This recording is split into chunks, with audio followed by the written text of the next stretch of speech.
Assalamualaikum warahmatullahi wabarakatuh. Oke, Ayah Bunda, hari ini kita sudah bersama dengan saya, Pak Maili dan juga Pak Aji. Oke, hari ini kita akan membahas tentang perlengkapan daycamp. Apa saja yang harus dibawa dan kenapa harus dibawa. Nah, hari ini kita akan bahas itu bersama Pak Maili dan juga Pak Aji. Nah, kita akan mulai dari yang pertama nih. Yang pertama yang harus dibawa tentunya adalah tas, tas ransel.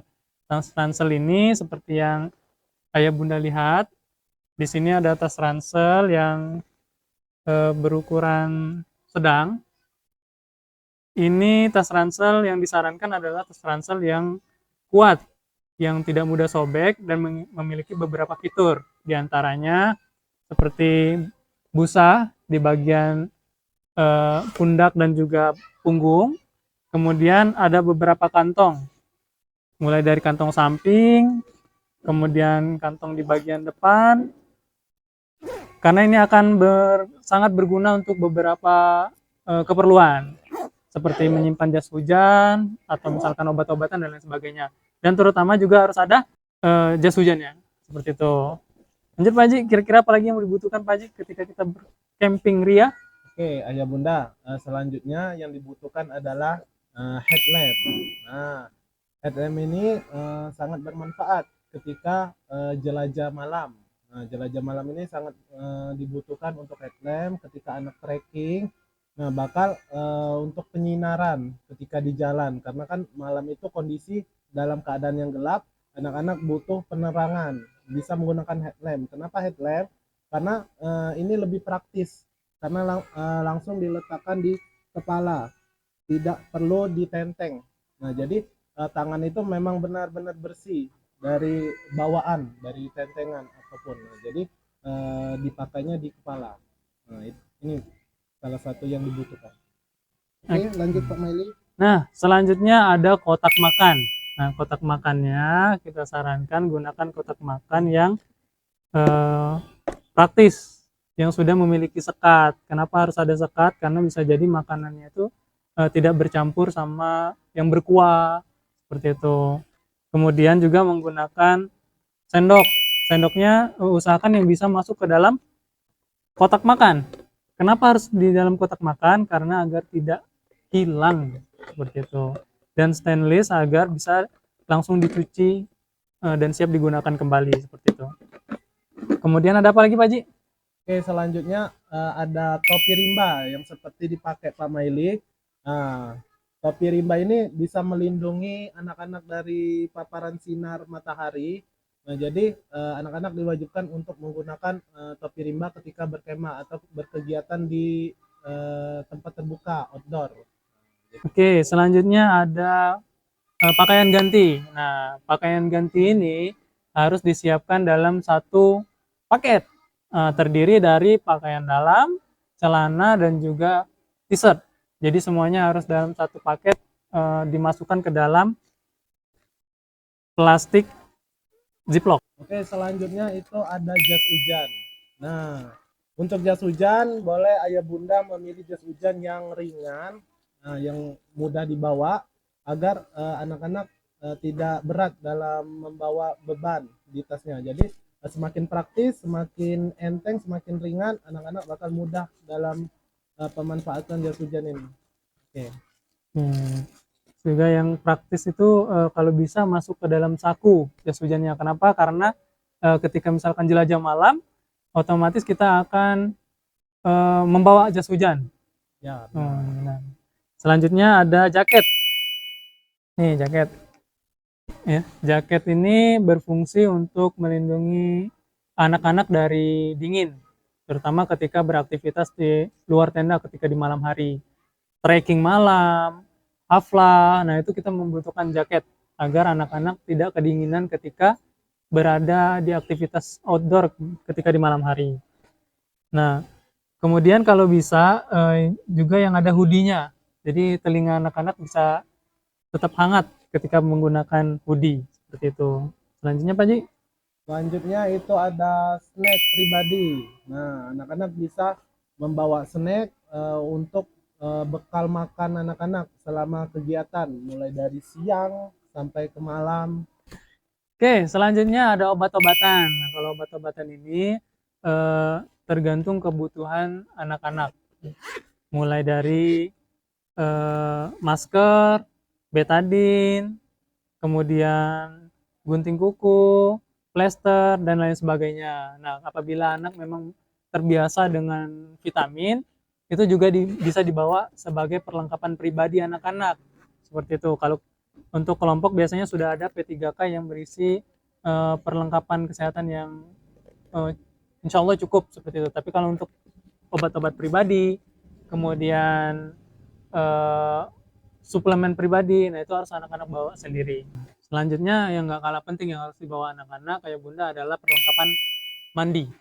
Ya, perlengkapan mandi itu isinya apa aja, mulai dari sabun, kemudian pasta gigi, sikat gigi, handuk. Nah, usahakan handuk anak ini jangan yang besar-besar Pak Ji ya, Iya benar. yang kecil-kecil aja. Jangan handuk Iya. yang kayak mau mandi di rumah. Iya, Yang besar betul. gitu. Kayak mau mandi di rumah ya. Karena ketika anak-anak membawa yang besar, maka tas anak itu akan penuh sama handuk saja. Seperti itu. Jadi diusahakan handuk yang dibawa anak-anak itu handuk yang kecil, yang cukup untuk mengeringkan tubuh anak-anak. Seperti itu. Dan jangan lupa untuk membawa perlengkapan mandi ini di dalam satu tas agar tidak tercecer. Seperti itu. Kemudian apa lagi Pak Ji?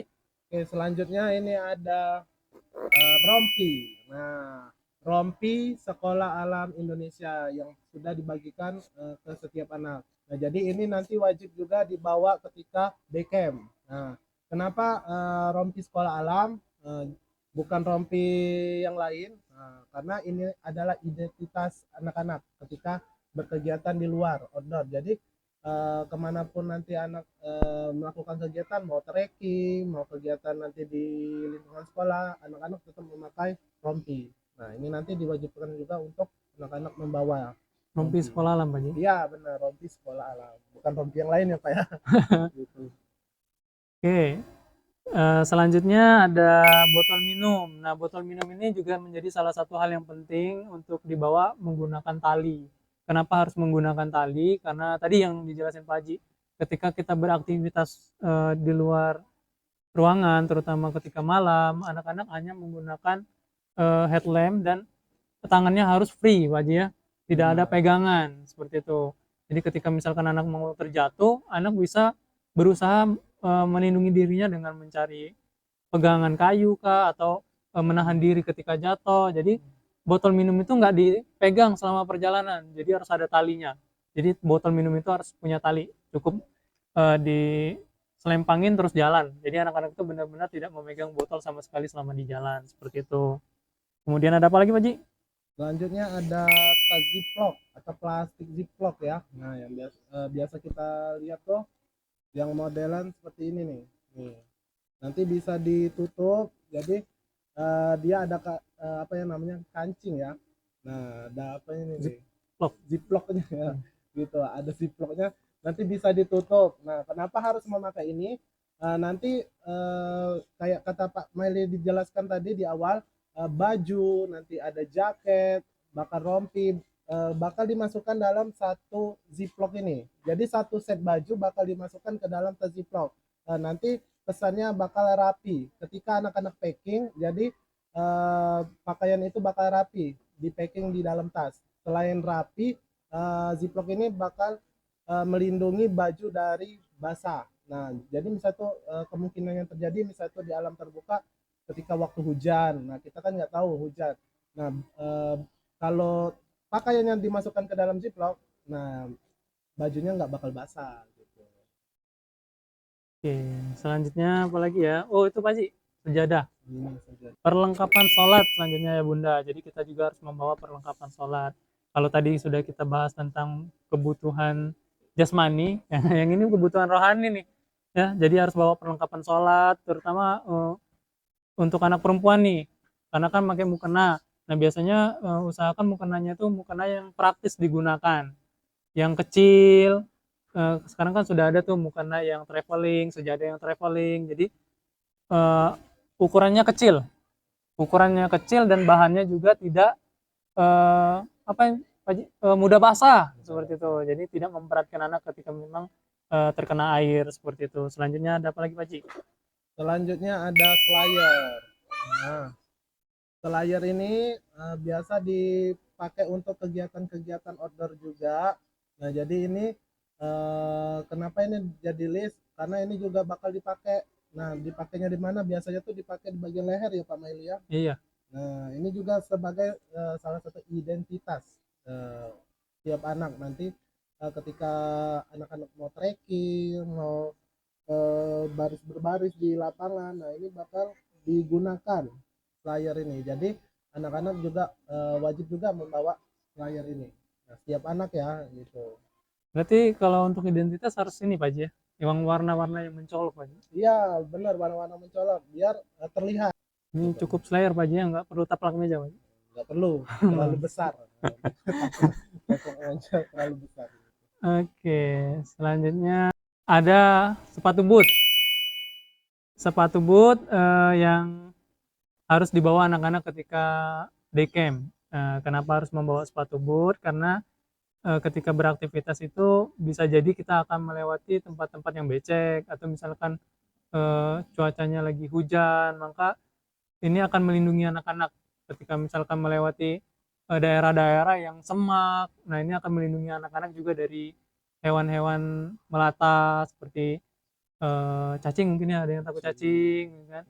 Ulat, kemudian lintah dan lain sebagainya seperti itu. Jadi kita harus menggunakan sepatu boot biar kaki anak-anak tetap dalam keadaan safety seperti itu Pak Ji. Benar.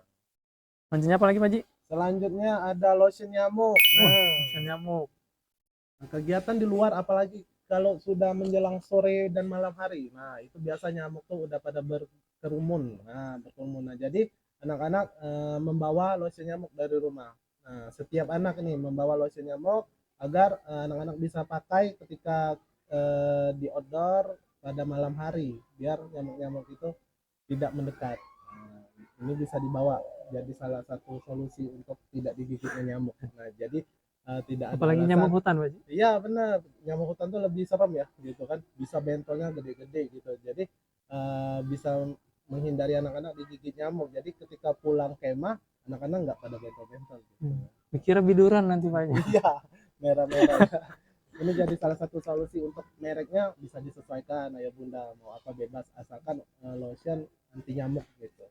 Nah, mungkin sedikit tambahan kalau misalkan ayah bunda takut, biasanya ada ayah bunda yang ngerasa oh lotion itu membuat anak jadi iritasi karena panas dan lain sebagainya seperti itu. Nah, ayah bunda bisa ganti dengan minyak telon yang baunya itu menyengat Pak Ji ya, bau lavender dan lain sebagainya. Jadi itu bisa juga berfungsi untuk apa namanya itu menjauhkan nyamuk lah dari anak-anak.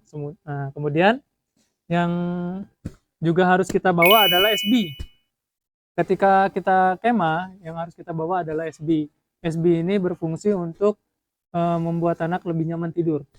Nah, jadi ketika cuaca dingin, anak-anak tidur itu bisa masuk ke dalam SB, bisa di resleting, kemudian ditutup seperti itu. Nah, jadi anak-anak bisa tidur dengan ya lumayan nyaman lah ketika menggunakan SB. Dan sama SB-nya juga usahakan yang kecil, Pak Haji ya. Iya, benar. Karena kasihan nih ketika anak-anak misalkan sudah membawa tas besar, kemudian ditambah lagi SB-nya yang besar.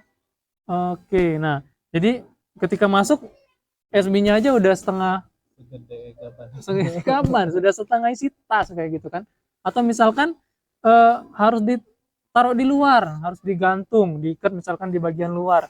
Tambahlah beratnya seperti itu. Jadi diusahakan SB ini atau sleeping bag ini sesuai dengan apa ya? Sesuai dengan ukuran anak dan juga sesuai dengan apa? Kapasitas yang kecil seperti itu. Kemudian jadi SB ini bisa digunakan untuk selimut ya ketika tidur ya Pak ya. Iya, betul. Ketika apa istilahnya mau tidur, kalau misalkan nggak mau tidur pun di api unggun, dekat api unggun bisa dipakai biar nggak gigit nyamuk, Pak Ji.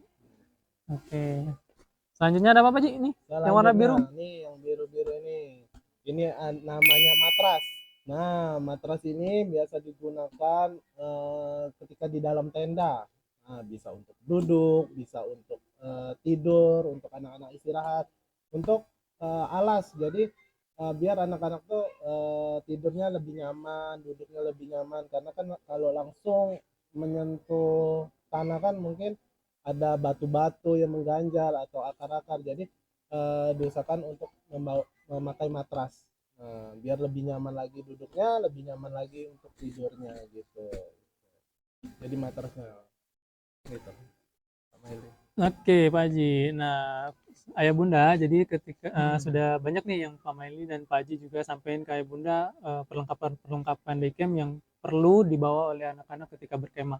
Termaksud pun penggunaannya dan juga kapasitas atau ukurannya seperti itu. Nah, kemudian ketika semua ini sudah lengkap, sudah di checklist nih, lengkap semua. Nah, ketika sudah lengkap semua, dia akan masuk ke dalam tas. Nah, ketika di dalam tas ini nanti akan ada beberapa item yang harus ada di dalam dan juga harus ada di luar. Seperti misalkan baju, kemudian alat sholat, alat mandi, itu harus ada di dalam. Nah, di bagian luarnya bisa perlengkapan yang harus cepat diambil. Seperti misalkan tadi obat-obatan, jas hujan, botol minum, dan lain sebagainya.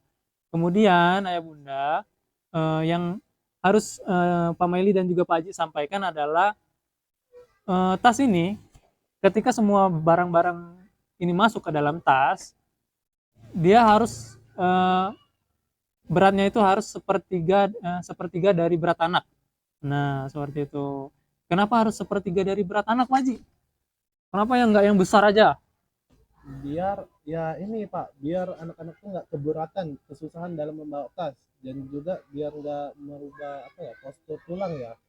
Oke. Nah, jadi seperti itu Ayah Bunda ya. Jadi ketika tas itu lebih besar, bisa jadi misalkan setengah berat badan anak ya. Jadi ketika anak mau ngangkat itu sudah keberatan duluan. Teman-temannya udah baris, dia masih ngangkat tas seperti itu. Ketika dia baris menggunakan tas, nah itu bisa membuat postur tubuh anak itu berubah karena keberatan beban yang diangkatnya dari dalam tas ini tadi seperti itu. Jadi kita sarankan untuk menggunakan tas dengan berat ketika semua barang sudah bukan ke dalam tas. Kita sarankan berat tas ini adalah sepertiga dari berat badan anak seperti itu agar anak tidak apa tadi Pak Haji bahasa Indonesianya kalau terjengkang Pak Haji? Nggak jatuh ke belakang Nggak lah, jatuh ke belakang ketika ngangkat tas jatuh ke belakang ketika sudah mulai berdiri jatuh ke depan karena berat badannya ya. berat tas ini lebih berat dari badannya seperti itu Pak Haji ya. Oke, mungkin ada lagi Pak Haji yang ingin disampaikan? Boleh nggak sih Pak kita bawa tentengan, bisa tuh sangke atau plastik di tangan untuk barang-barang yang nggak muat di dalam tas gitu. Nah, gimana ya ketika misalkan sudah itu tadi ketika misalkan barang-barang ini Ayah Bunda, kenapa anak itu masih membawa tentengan? Karena barang-barang yang dia bawa itu tidak terpacking dengan tepat di dalam tas seperti itu. Seperti yang tadi Pak Maili dan Pak Haji bilang, ketika membawa SB-nya sudah setengah dari ukuran tas seperti itu. Jadi ketika barang-barang lain mau masuk nggak muat lagi seperti itu. Jadi boleh nggak membawa tentengan? Tidak disarankan. Nah, kenapa tidak disarankan? Karena pertama, ketika anak membawa tentengan itu bisa jadi anak lupa sama barangnya. Jadi ketika misalkan dia sudah berangkat, tinggal barang yang dia tenteng itu. Nah, mulai deh nanti mulai cari mana nih tadi misalkan di dalam plastiknya itu ternyata ada snack yang tadi Pak Haji bilang itu penting buat makan anak-anak. Atau misalkan bahkan headlamp ternyata di dalam kantong itu. Waduh, pusing tuh malam-malam kan gelap di jalan seperti itu. Nah, jadi tidak disarankan untuk membawa tentengan. Usahakan semua perlengkapan itu berukuran kecil sesuai dengan kebutuhan anak, sesuai dengan kebutuhan ketika daycamp, dan itu semua terinclude di dalam satu tas. Seperti itu Pak Haji. Berarti harus masuk semua ya Pak ya. Harus masuk semua Pak ya, Haji. nggak boleh ada tentengan apapun ya. Itu. Oke, berarti Ayah Bunda, jadi barang-barang anak itu diusahakan untuk masuk semua ke dalam tas, tidak ada tentengan. Anak-anak nggak ada tenteng plastik, nggak ada tenteng apa namanya tuh goodie bag segala macam. Jadi semua barang anak-anak itu sudah masuk ke dalam tas seperti yang Pak Maili bilang. Itu aja Oke, itu semoga bermanfaat. Sampai bertemu di Daycamp 2024. Dadah.